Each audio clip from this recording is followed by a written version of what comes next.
What's up, everybody? I've had a few people send a video my way saying that it is good, powerful, uplifting, interesting, aligned with the mission of Devised. And so I thought I would watch the video.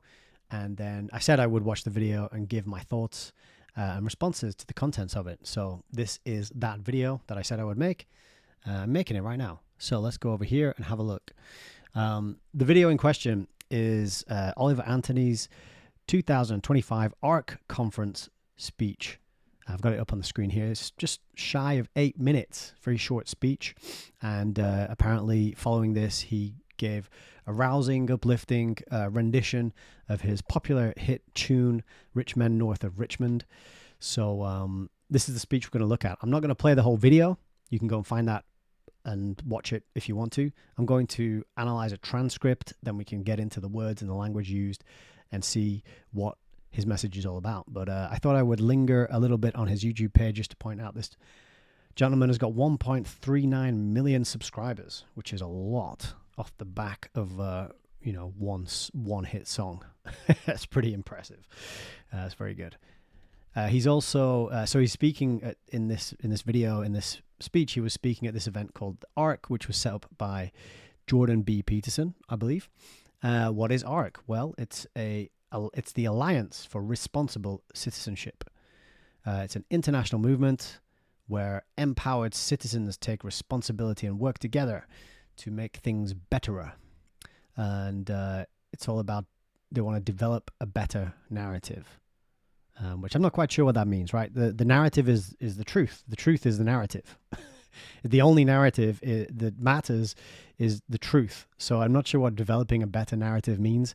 But anyway, you have to interpret that yourself. Apparently, this is quite an expensive conference to attend. Maybe $1,000 in the range of thousands of pounds, dollars. I'm not sure, but it's Jordan Peterson, so it's attracting a lot of people. He's got a big audience.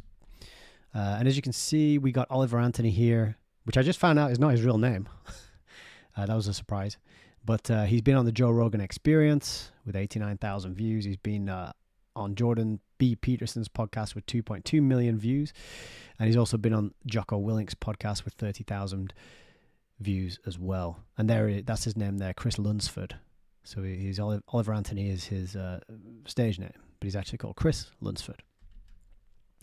And what we're going to find out at the end of this short speech is that, hang on a second, there we go, is that he's running what he calls the Rural Revival Project, which is music, fellowship, and truth.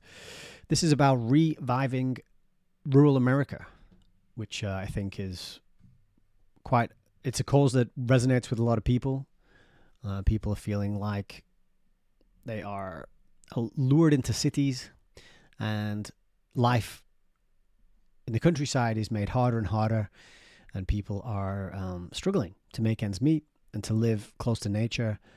And lots of places in the Western world are kind of dead when it comes to the countryside, as young people seek a better life and more opportunities and more wealth in the cities.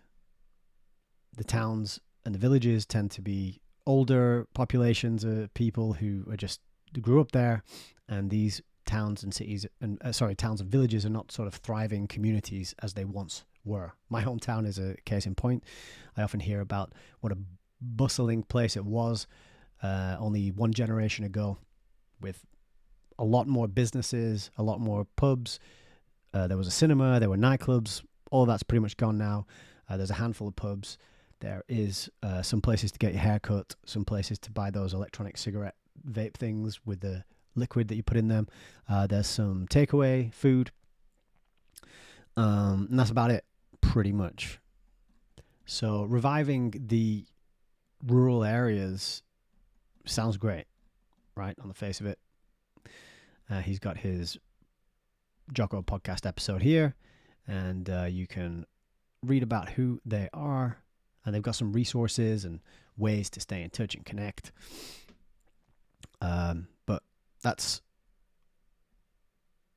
yeah, you can get in touch by handing over a lot of your personal information if you so choose to do so. Excuse me, I've still got a bit of a tickly throat. But anyway, this is Oliver Anthony's thing. This is what he's launched. He is the founder. It says somewhere here that he's the founder. I don't know where. Maybe it's under who we are. Every tab seems to bring me back to this picture of him grinning. Oh, here we go. So, transformative, community-driven experiences. Dynamic, unconventional performances. Diverse audiences. And essential resources and sustainable practices. So the words that pop out to me there are diverse and sustainable, because they are two of the hot keywords in the globalist, internationalist movements for unifying the systems of the world and bringing them all into lockstep. There's also a thing here about reintegrating people with nature, which sounds great to me. People should spend more time in nature and get used to those rhythms. Nature is reality, and we spend far too much time in the artificial world, the buildings and the offices and the cities. So, yeah, but reintegrate is kind of a strange term to use. To me, it sounds a bit strange. I don't know. Maybe it doesn't to you. We all bring our own sort of lenses through which we view language, right? But he wants to stimulate the growth of rural communities. So that sounds really good. Support local businesses. Well, I mean, what other business? I don't know what the businesses are like in these rural communities. If it's the same as they are in my hometown, I wouldn't mind if we got rid of them, because they're not doing much good. They're just selling like junk takeaway food, haircuts, and fake eyelashes and nails for the women.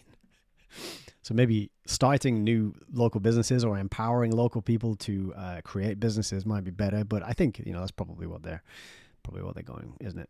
But they want to do a life-changing, journey-creating in an atmosphere where music and truth inspire change, healing, and hope for generations to come. Sounds great.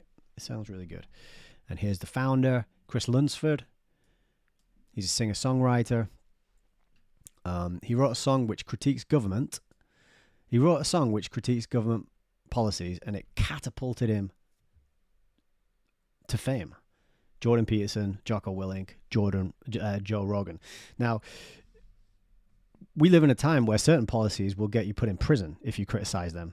Or in England, that's what happens. People get knocks on the door, they get hauled off to prison for writing things on Facebook if you have the wrong opinion about the wrong thing. So I don't know how Mr. Anthony here gets to criticize government policies and it ends up in a massive explosion in his popularity, whereas some other people who criticize the government policies, they get kidnapped and put in cells away from their families, right? They get put in cages. So that's a question that's on my mind. I would like to know why he gets fame and support and endorsement from all these massive mainstream voices. And other people who do the same thing, criticizing government policies, they get put in cages. But anyway, let's have a look at the speech itself. So I found this website. I think this website uses AI to automatically transcribe speeches from videos. That is my sense of it. But it is accurate. I have listened to the audio and checked it. So let's get into it and have a look, see what he talks about, and I'll tell you some of my thoughts. He begins with saying, thanks for the opportunity, thanks for your time. We've only got a few minutes. He says he's written some things down, so you don't have to listen to him ramble. And it's good, speaking in front of people.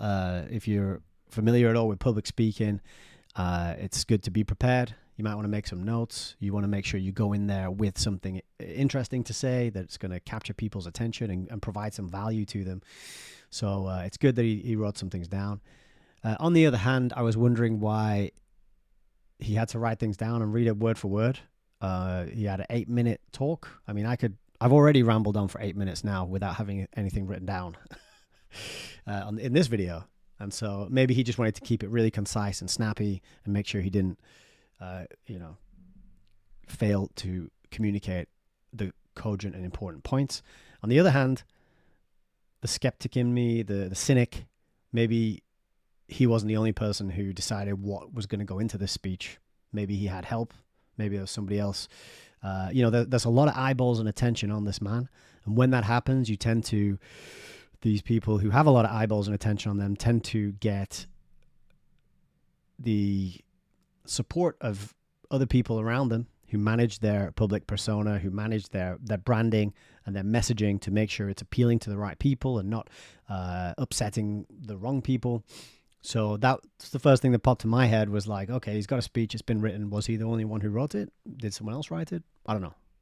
These are just questions.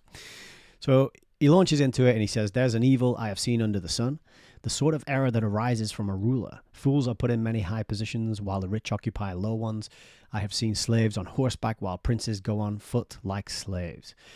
And then he continues to tell a story. Now, when I first heard this, I was like, that's very strange things to say. Turns out this is a quote from the Bible. And I didn't know that. I don't know my Bible very well. And so I would have appreciated it if he'd have mentioned that in the speech. He doesn't. He just rolls off. He says, I've written some things down. He goes straight into this quote, which is like a 4-sentence quote from the Bible. And then he continues straight on telling his story, which to me, I thought it was odd. I thought you would mention the book, the verse and the line. That's usually how you do it, right? Mark chapter 12, line 13 or verse 13 or whatever it is. He didn't do that. He just said this stuff, used this quote, and then carried on. So let's have a look at this quote for a second. It's kind of a strange one. There's evil under the sun. Okay, of course, yes, there is. The sort of error that arises from a ruler. Okay, so he's famous for criticizing the government. He's pointing at the people who are in charge and saying, you're doing something wrong. You have committed an error.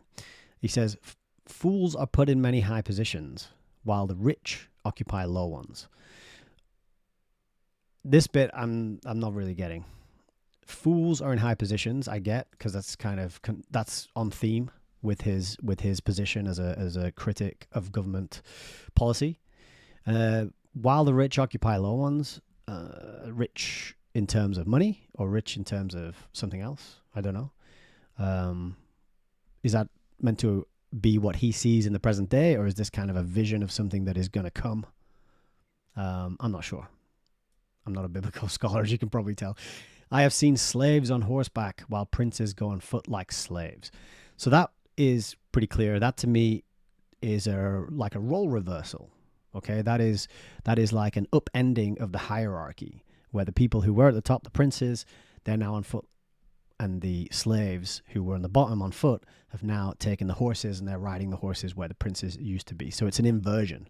The image is saying it kind of has a connotation of revolution, let's say, right? Overthrowing the princes, overthrowing these rulers who have erred, and having the slaves like take their stuff, take their horses. So that's the kind of my uneducated, irreligious, like not irreligious, that's probably not the right word, but that's just my interpretation of the words with no context or prior knowledge or history or understanding of the Bible.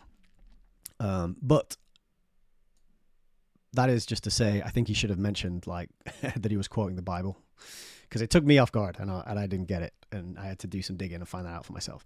So either he's not bothered, he expects everyone he's speaking to know straight away that that's a Bible quote, or he's not bothered whether people do or not, or he's not speaking to the people who don't, right? I don't know, but curious. So these titles are auto-generated. They're not in the actual speech. That's why I've put them in blue. And that's why I think that this particular transcript is an AI production, because it's put these titles in there. And of course, he didn't stop and say, the hidden suffering, and then carry on with his speech, right? The whole speech is just an unbroken 9-minute thing. So just ignore those if you can.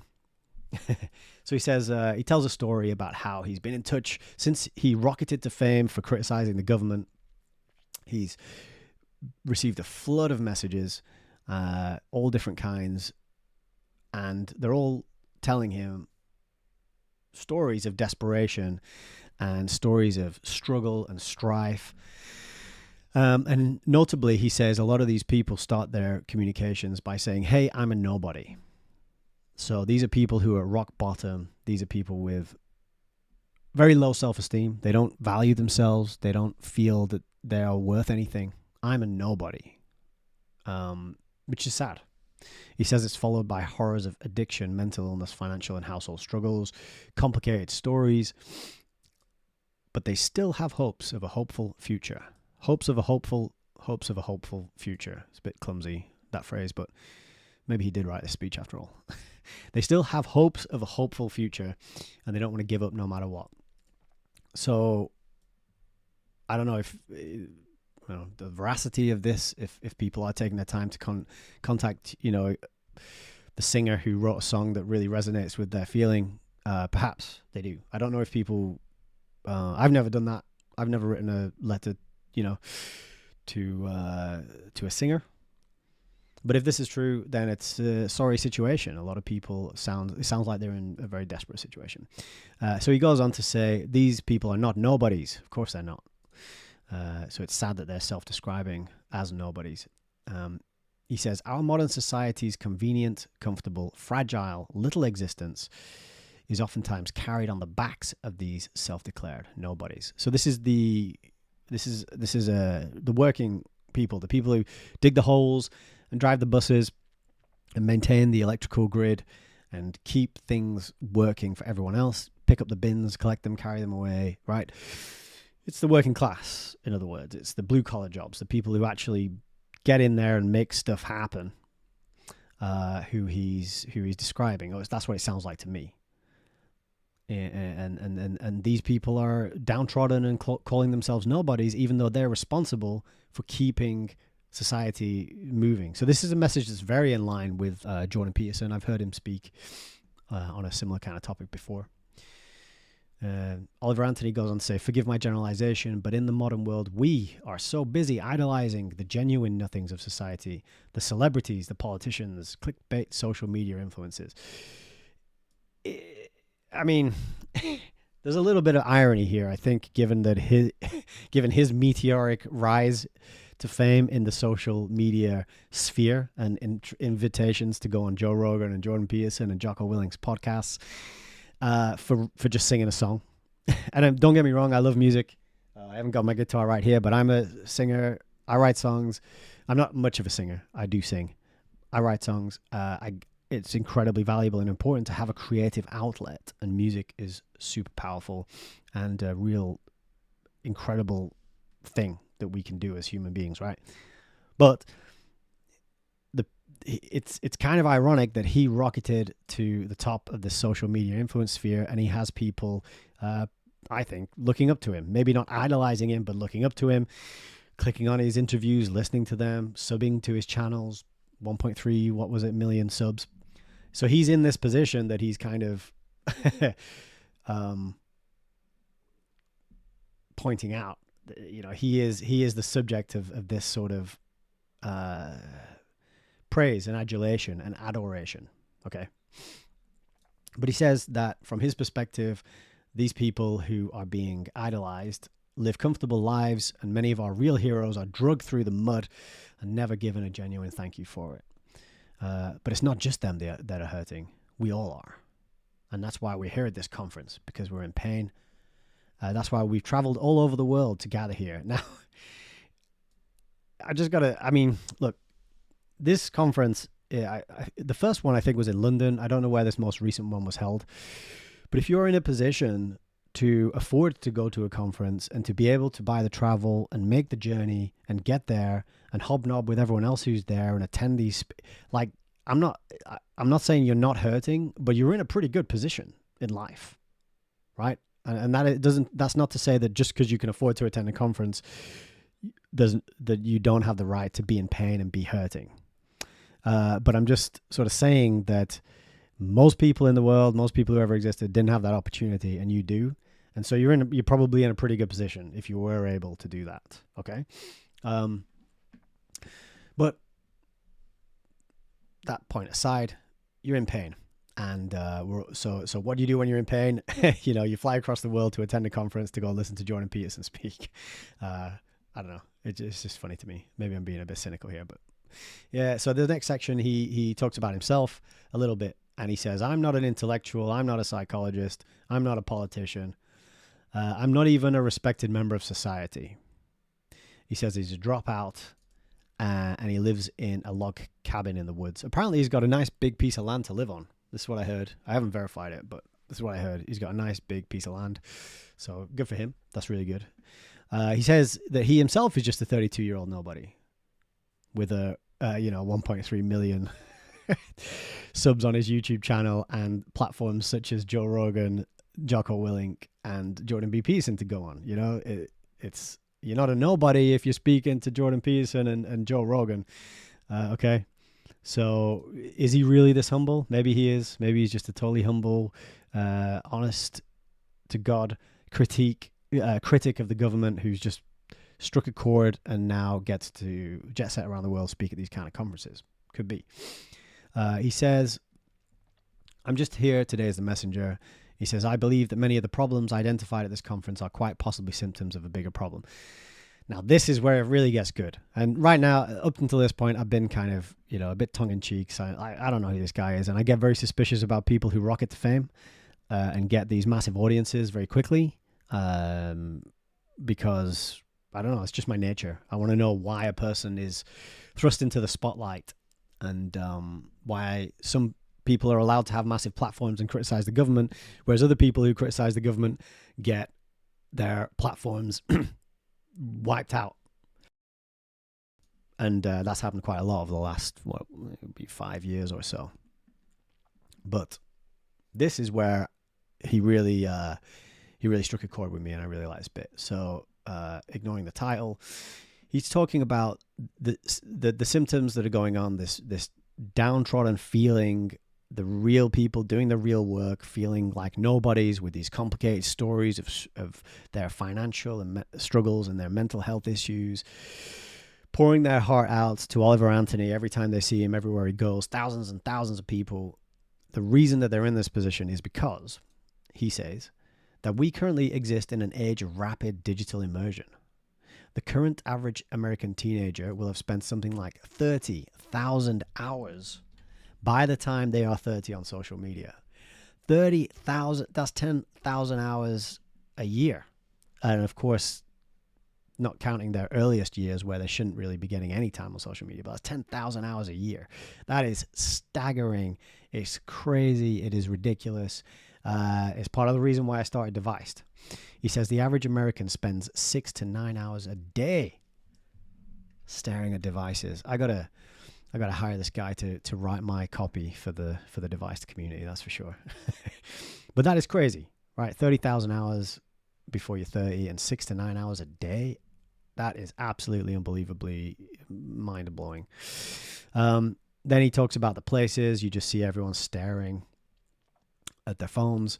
But I like the way he phrases it here. He says, "I constantly see the struggle between maintaining conscious attention in the real world and the overwhelming pull we feel towards the digital one." Yeah, maintaining conscious attention. That is really the ability that we have as humans. That's what's being stripped away and eroded and destroyed.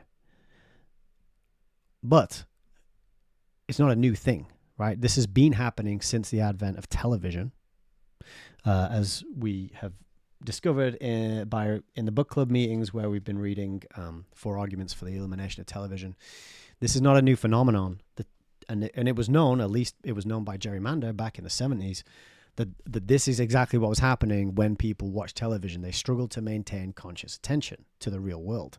They had their images and memories and understanding of the real world replaced by the images and the memories and the information transmitted to them through the television, which is a transmission of a fake world. It's actors and it's stage sets with artificial light and artificial words and fake emotions and storylines and places that don't exist. It's all artificial and fake, right? And that goes into the mind and replaces the information in the mind which describes the actual real world. And it creates an overwhelming pull, right? Just the act of watching television. He has a bunch of quotes in here where he asks people, how do you feel about watching television? And they say all sorts of crazy things, like, I want to stop watching it, but I can't. And his son, in fact, says words to that effect. He's like, I want to stop watching it, but it won't let me. His son says that the television will not let him stop watching it. Okay, so why do I mention that? Just to tell you and point out that this problem has been known, has been described, and has been happening since at least the 70s. And only now it's being talked about in the mainstream, when it's not too late, but when we are so far down the path towards the complete obliteration of the human attention span and the human's ability to maintain conscious attention on the real world, right? So too little, too late is kind of the gist of what I'm saying, although I'm not blaming, Oliver Anthony. He's 30, he's younger than me, right? And I've only just read this book in the last few weeks, so I'm not blaming him personally. I'm just saying the problem's been around for a long time, and why is it only 2025 that this is now being articulated in such a way and broadcast to a massive audience? Okay. Anyway, continuing with the speech, but he's right. He's right on the money. He says, in my unprofessional, so he's reminding us that he's an unprofessional, so humble, isn't he? Neuroplasticity has made us increasingly digitally proficient, but at the cost of being digitally dependent. Yeah, it's a great point. We are all pretty much dependent upon the digital world and our digital devices now. Hence the name of the community, Deviced. We are in a vice. It is a vice grip on our lives. We are deviced, but we also want to device ourselves, right? We want to undo that vice and get out of it. Device. We want to become deviced. Right now we are deviced, and we want to become deviced.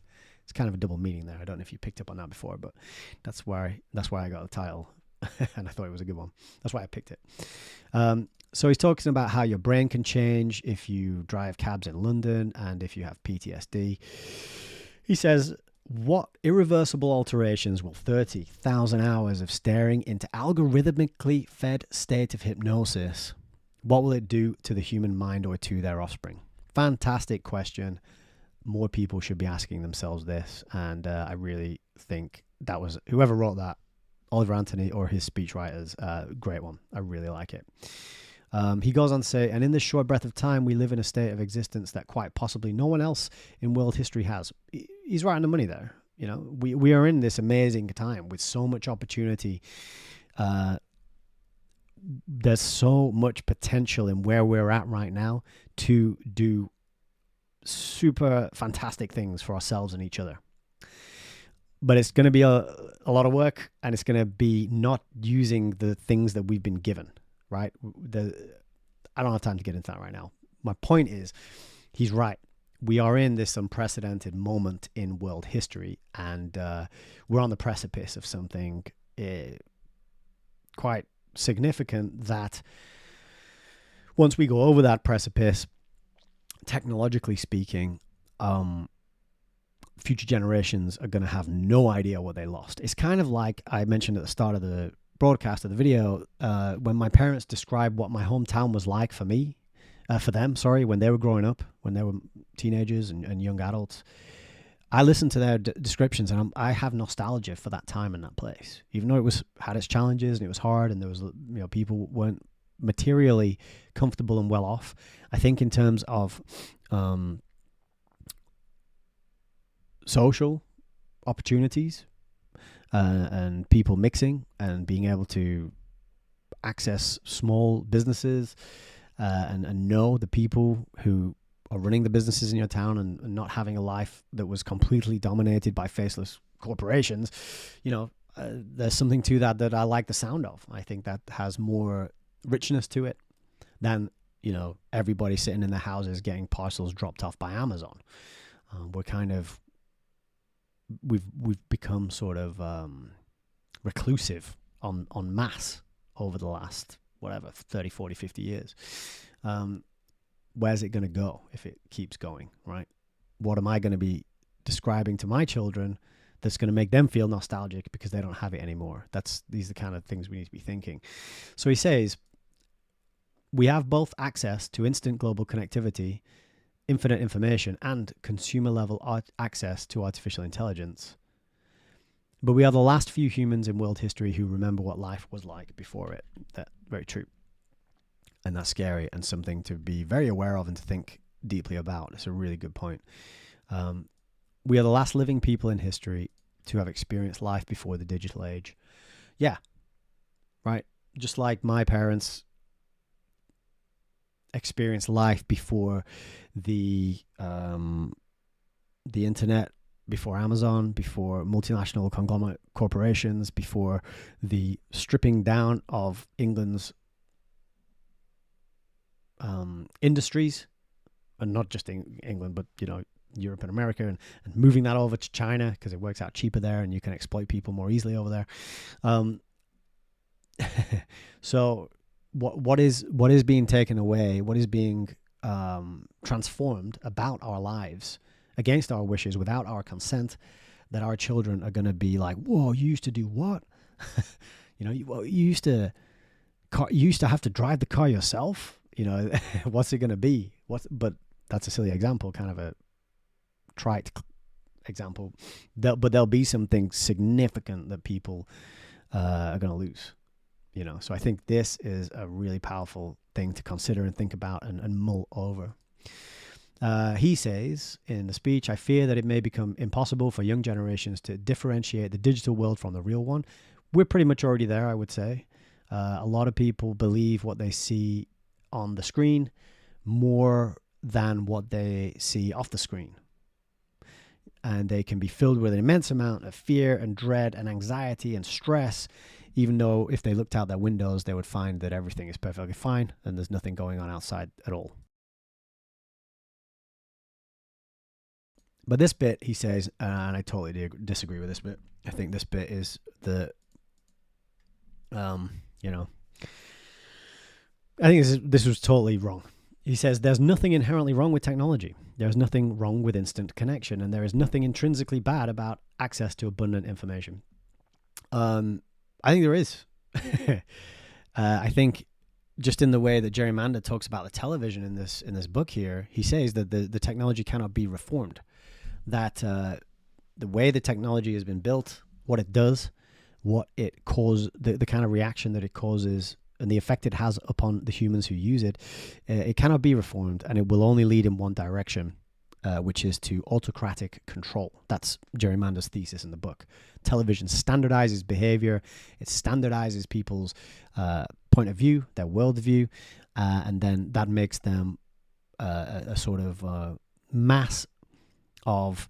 It turns them into a kind of hive mind that's easy to control by one nefarious person sitting at the top of it.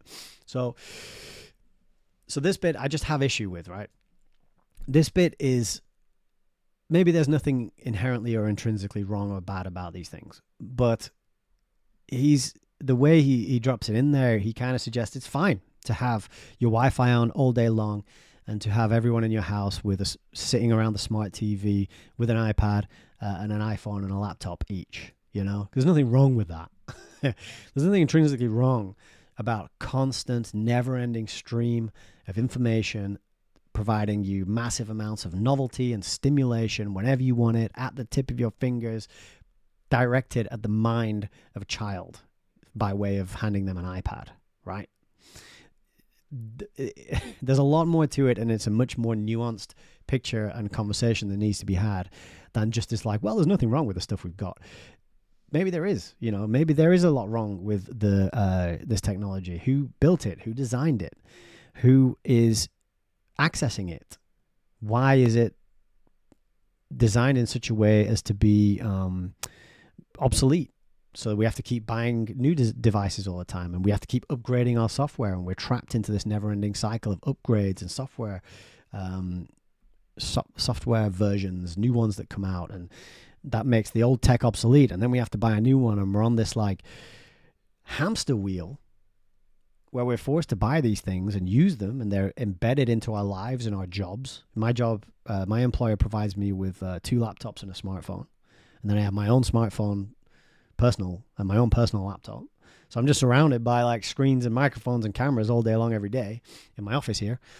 It's been designed that way. There's like, for example, the smartphone, right? Every single one of these things has a camera at the front of it pointed at your face all the time. You can't buy a smartphone that doesn't have a camera pointed at your face when you look at the screen. Okay, so there's something going on, and there's a deliberate design and purpose to the way our technology is, the way it functions, and I would say just waving it off and saying, oh, there's nothing wrong with it, there's nothing inherently bad about it, is a bit of it's just wrong, basically. I think it's a gross oversimplification of something that we should be analyzing and paying a massive amount of attention to. So I didn't like that bit, as you could probably tell from my rant there. But he says, what is bad is the lack of control and agency we have over these systems. That's a great point. He says, we are being programmed and our culture is being commodified. So we are being programmed is absolutely 100% correct and on the money, and I agree with, and I think we are being programmed all day, every day, but this is nothing new. The effort to program human beings goes way back. Before smartphones and internet, it was television. Before television, it was radio, and before radio, it was books, and before books, it was, right, it just goes back.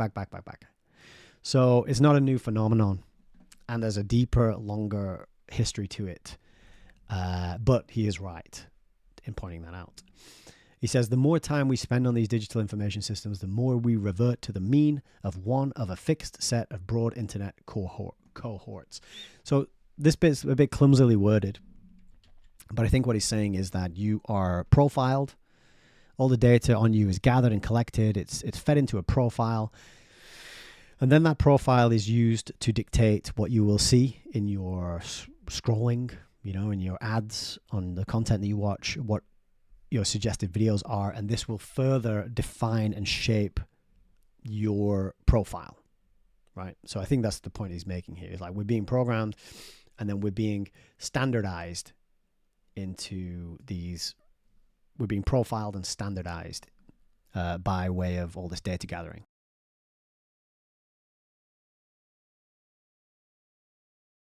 So he says, the more time we spend online, the more commoditized our culture, the more tribal our psychology, the more vulnerable we become. Okay. I'm not sure if that's true, but I do think, I'm not sure about all of this. There's a lot to dig into here, but definitely the divide and conquer is very strong. So if that's what he means by tribal psychology, the divide and conquer is off the charts because of this online space. Now, you will get put into a little group, a little niche, and that group will be played off against another group, and they'll think you're the bad guys and you'll think they're the bad guys, and on and on and on. And even within the group, that will happen. So even if you're on, the blue team and you hate the red team, even within the blue team, there'll be groups forming who'll hate, those blue team people over there, the light shade of blue people, and we're the dark shade of blue people. and then it just goes down. It like the fractures just go down like a fractal.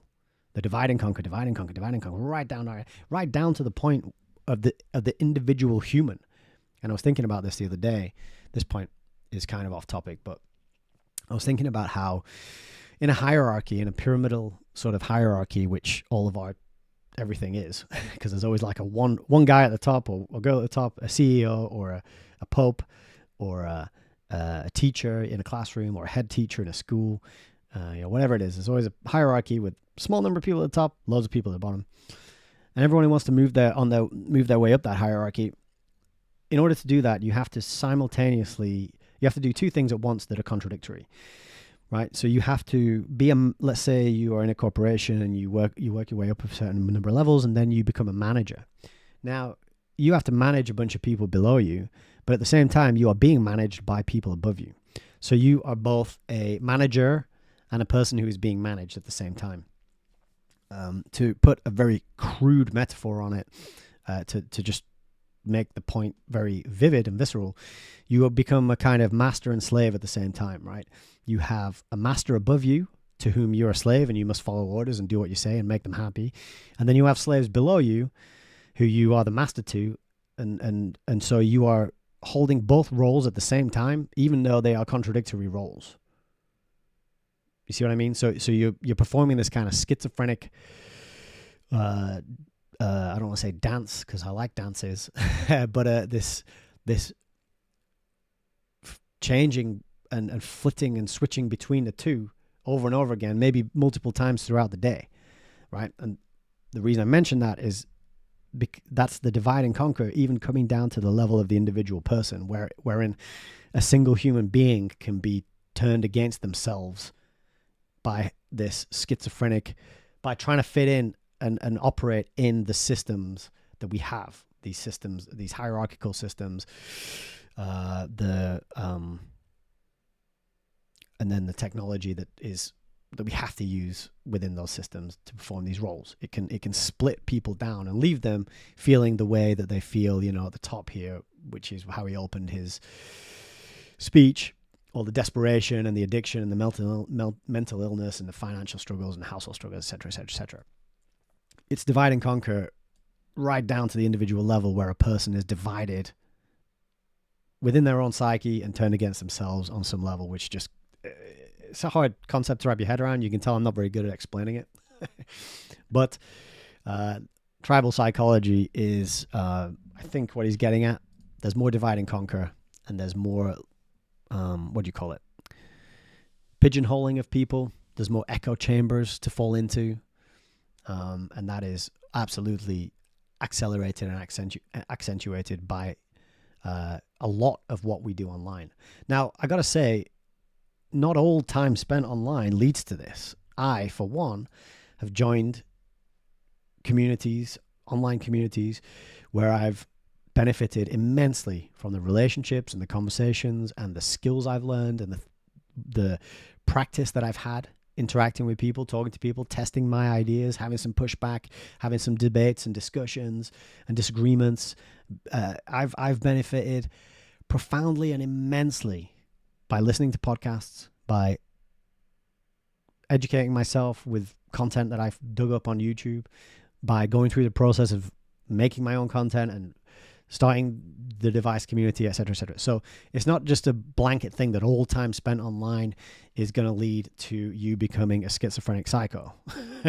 There's a broad brush. There's plenty of productive, beneficial things you can do and plenty of fantastic people you can meet and interact with, and you can have good relationships and profoundly transformative experiences if you know where to go and you know what to look for and you know how to protect yourself, and you are canny and smart, and you have your street smarts, but you transfer that into the digital world. I don't know what the snappy way of describing digital street smarts are, but that's something to bear in mind as well.